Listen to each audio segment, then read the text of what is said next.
नमस्कार, हरियाणा डायरी में आप सभी का स्वागत है। मैं हूं आपके साथ लेखिका सिन्हा और आज हरियाणा डायरी में बताएंगे हरियाणा के समग्र कृषि विकास, किसानों की आय बढ़ाने और कृषि एवं संबंध क्षेत्रों को और अधिक सशक्त बनाने के उद्देश्य से वीरवार को चौधरी चरण सिंह हरियाणा कृषि विश्वविद्यालय हिसार में कृषि एवं संबंध क्षेत्रों पर बजट पूर्व परामर्श बैठक का आयोजन किया गया। बैठक की अध्यक्षता मुख्यमंत्री नायाब सिंह सैनी ने की। देखिए हमारी ये खास रिपोर्ट।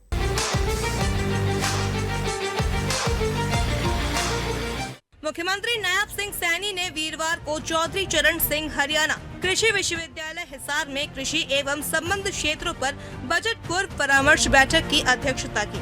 बैठक में मुख्यमंत्री ने कृषि विशेषज्ञों, प्रगतिशील किसानों, किसान उत्पादक संगठनों यानी FPO, पशुपालन, बागवानी, मत्स्य पालन एवं ग्रामीण अर्थव्यवस्था से जुड़े हितधारकों से आगामी बजट 2026-27 के लिए सुझाव लिए। मुख्यमंत्री ने कहा कि सरकार किसानों की समस्याओं और जरूरतों को केंद्र में रखकर प्रभावी नीतियां तैयार कर रही है और कृषि क्षेत्र को बजट में सर्वोच्च प्राथमिकता दी जाएगी।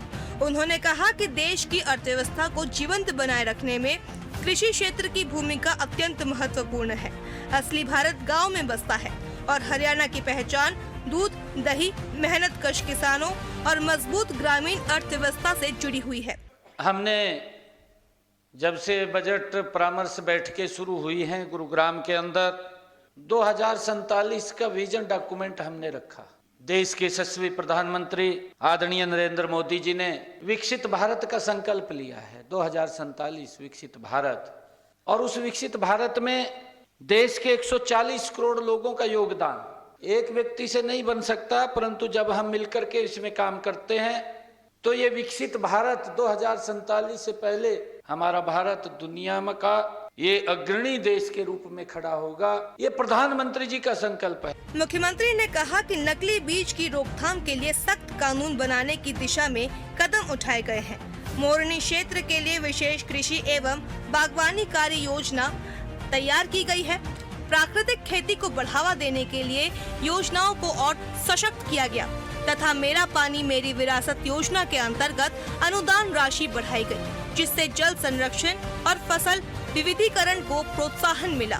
मुख्यमंत्री ने कहा कि किसानों के सुझावों के अनुरूप सभी मंडियों के नवीनीकरण, सभी फसलों के लिए गेट पास प्रणाली लागू करने, प्रत्येक जिले में बीज परीक्षण प्रयोगशालाओं की स्थापना, नए उत्कृष्टता केंद्रों का निर्माण, सभी जिलों में बागवानी मिशन का विस्तार जैसे महत्वपूर्ण निर्णय लिए गए। इसके अतिरिक्त पशुधन बीमा योजना के दायरे का विस्तार, सफेद झींगा उत्पादन की लागत कम करने के लिए सोलर तकनीक का उपयोग, मुख्यमंत्री दुग्ध उत्पादन प्रोत्साहन योजना, दुग्ध संग्रहण केंद्रों की स्थापना, हर हिट स्टोर तथा नए वीटा बूथ स्थापित करने जैसे योजनाओं को भी प्रभावी रूप से लागू किया गया, जिससे किसानों की आय बढ़ाने और ग्रामीण अर्थव्यवस्था को सुदृढ़ करने में मदद मिली। हरियाणा का किसान केवल खेतों तक सीमित नहीं है, उसकी सोच दूरदर्शी, उसकी दृष्टि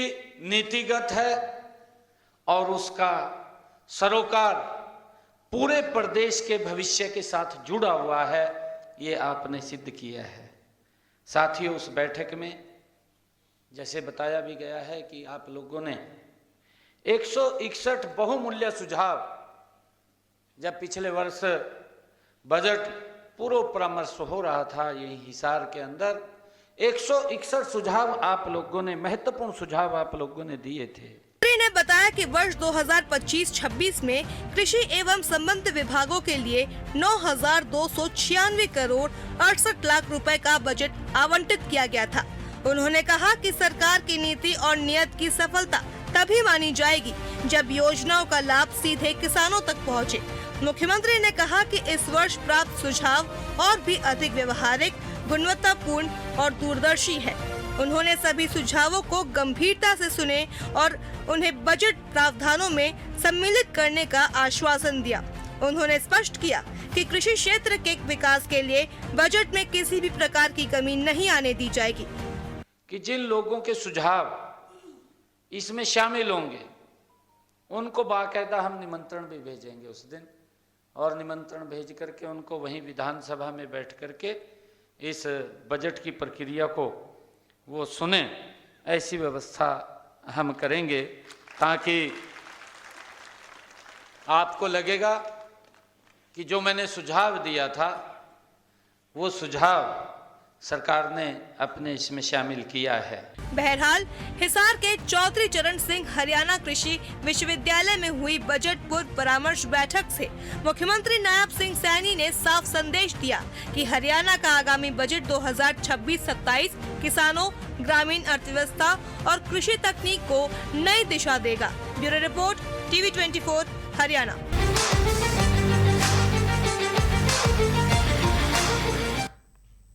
और फिलहाल हरियाणा डायरी में बस इतना ही। बने रहिए टीवी 24 के साथ। नमस्कार।